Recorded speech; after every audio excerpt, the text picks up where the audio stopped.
Yo everybody, what's going on? This is Keegan from K-Man Reviews. If you enjoyed this review, make sure you hit that like and the subscribe button, and if you have any opinions at all that you would like to share, make sure to leave them down in the comment section.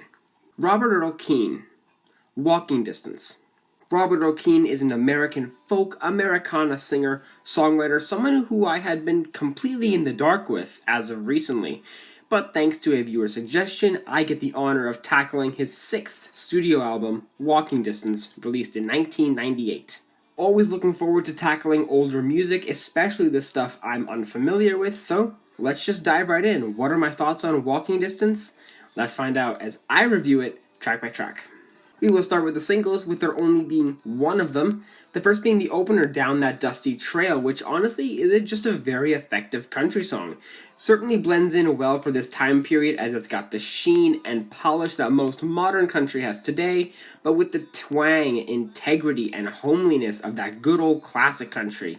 And personally, that's just the best of both worlds in my opinion. The guitar riff is subtle, yet clicks very well with the simple percussion. Robert's voice certainly isn't a standout for the genre by any means, but it's also not something to discredit. He has a very gentle voice, something you'd like to hear sitting around a fire late at night, as these lyrics recall back to simpler times, where your youth was filled with having a fun time with your friends, but then as you grow up, you start to realize that your philosophies have changed. Everyone else went their own way, and it's about time you do the same. Very easy track to immerse yourself in. Good tune. Now for the rest of the tracks. Travelin' Light only bumps things up for me. I quite enjoy this one. A little bit more of an upbeat song compared to Down That Dusty Trail, although not too much different sonically. The guitar has lost a bit of that grit, but the percussion has a really nice danceable groove to it. I can see it doing well at some gathering. Plus that chorus melody I just find so infectious. Something about the way it's sung is just so catchy to me. It feels very carefree and radiant. There's also some nice string work in the back, adds a little bit of texture to the song, along with a nice guitar solo, and Robert's voice still retaining that benign tone that only helps to accentuate the carefree vibe I mentioned earlier. Lyrically, it seems to be a very accepting song, detailing this kid who never really fit in and wandered away from home at a young age, ending up homeless on the streets alone, but then the chorus brings in this group of people who were in a similar boat and invite them in like a gang of misfits. I really like this song. Give it a listen. Feelin' Good Again is a full-blown folk song. The acoustic guitar here feels very light, but it all blends together very well with the airy and soft taps of the percussion. The occasional harmonies are a very nice touch, plus the sporadic, clicky solo is a very satisfying addition. The whole tone really helps to enhance Robert's subtler vocals, which really come into their own on this track. They feel like they have much more weight to them. Lyrically, the track has a few interpretations. In Robert's own words, it's meant to be that warm feeling about being around your closest friends, realizing that this is where you belong. But I do have some speculation myself in that, especially in some of the earlier lyrics.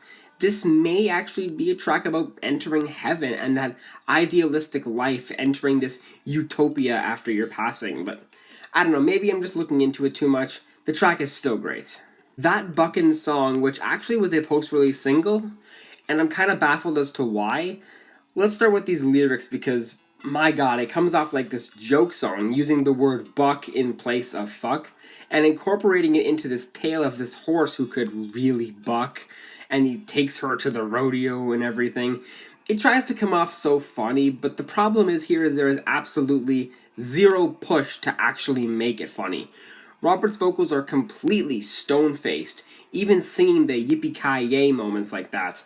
There's very minimal enthusiasm, especially behind these thicker guitar strums, plus a pretty decent solo midway through, but I don't know. I get it's meant to be a joke, it's a silly song, but it's also way too serious, and the execution doesn't really sell this as a joke at all. This is a very hard pass. I'll Be Here For You is a song I honestly have very little to say about. I mean, the title kind of writes itself. It's a slow, heartfelt guitar-led ballad. The percussion hangs in the background, providing a steady groove that doesn't stomp on the feet of the main melody. There's a quaint guitar solo after the first chorus, but aside from that, there's nothing else really worth mentioning, instrumental-wise. Of course, Robert's vocals fit like a glove over this track of this caliber and really show how well he can hold a note, as these lyrics are this detailed and loyal piece about being with this partner through thick or thin all the way to the very end. It's a sweet song, worth a listen. Billy Gray kind of continues this trope of most country albums I seem to notice, really writing this full-blown, vivid story of love and often heartbreak. And out of all the ones I've heard yet, this may just be one of the most compelling and enthralling I've heard. The writing here is absolutely incredible, introducing the narrative of this young, dangerous hotshot Billy Gray, who's on the run and meeting a young lover on the way, but is inevitably tracked down by the sheriff, and as he tries to make his daring escape, he is unfortunately shot and killed. The story then fast forwards 40 years later to the woman he met having her own house, but still missing that flame. My simplification really can't do this story justice. It's really well written, and with all that being said, I don't think the sonic element measures up that much. The consistent harmonies feel very out of place, Robert's voice seems to lack a bit of dimension and volume, and the guitar has a strange peppiness that doesn't suit the tale at all. While I do think the song has numerous clashing factors that hinder on repeated listens, I still recommend it purely because of the writing. Theme, Road to No Return / Carolina, kind of starts this nosedive portion of the record for me. I think this one and the next two tracks are meant to be this multi-track suite, Road to No Return, with this one being the first two acts of it. And it's fine. It opens up very slow with the higher pitched picks of the guitar and the extremely light taps of the percussion. Very unremarkable as a whole, and would likely just be a forgettable track on any other country album. But that's not all we get here. Around the 2.5 minute mark, the guitar becomes a bit heavier and more full, transitioning into this Carolina act, which goes on for nearly 6 minutes. Yes, the whole song is 8 minutes long. And while Carolina is definitely the highlight of this track, it did not need to be so lengthy. The runtime isn't enough to justify this being a worthwhile addition. Lyrically, it's a little bit convoluted, but I get this sense it's about this relationship of old, moving to Carolina with this lover who I interpret was actually killed, and now he lives in silent, stormy days and dark, lonely nights. It's honestly not a terrible concept, but the execution didn't really hold up. New Life in Old Mexico is a bright spot in this second half of the record. This one's pretty solid.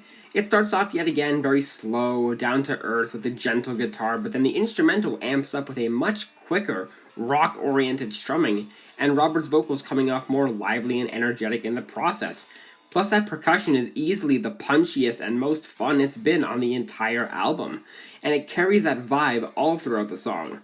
Lyrically, it kind of continues the melodrama from the previous song, where now that he's a single man, he wants to run away, hide in the shadows, and live a new life in this old Mexico, which is just Mexico. The track actually goes into some pretty admirable detail upholding this continuity, and it's a pretty fiery song, worth a listen. Still Without You / Conclusion Road to No Return drops us back down a little bit. As the title would suggest, this is the conclusion to the suite, which actually starts off with the exact same tempo, tone, strums, percussion, pretty much everything as the opening track to the suite, which eventually slows down a bit more to give the track a longingness that is aided by both Robert's heartfelt vocal performance and the lyrics that continue yet again, where he's not really happy in this new life. He misses his lover to this day, and it's kind of retching to hear it. I do think it goes on for a little too long to keep me invested personally, but the writing here is still incredible, the performance is emotional. It isn't a bad track at all.